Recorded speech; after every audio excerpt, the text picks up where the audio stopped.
আজকে viral video নিয়ে চলে আসলাম। আসসালামু আলাইকুম ফ্রেন্ডস, কেমন আছেন সবাই? আজকে আমি বানাবো সরিষা ফুলের বড়া। সরিষা ফুলের বড়া বানানোর জন্য আজকে আমি সরিষা ফুল তুলে নেব।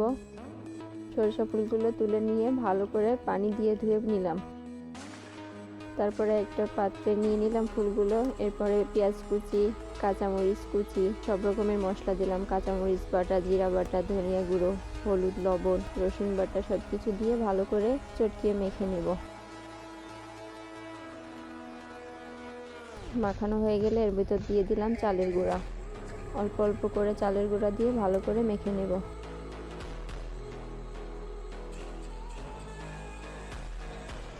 মাখানো হয়ে গেলে চলে আসলাম চুলায়, একটা প্যান দিয়ে তেল দিয়ে গরম করে নিলাম।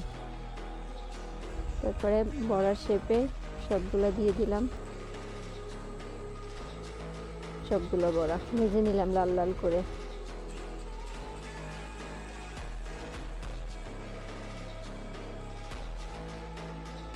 এপিট এপিট করে উল্টিয়ে নিলাম। ভাজা হয়ে গেলে তুলে নিলাম। একে একে সবগুলো বড়া তুলে নিলাম। তৈরি হয়ে গেল সরিষা ফুলের বড়া। আজকের ভিডিও এই পর্যন্ত। আল্লাহ হাফেজ।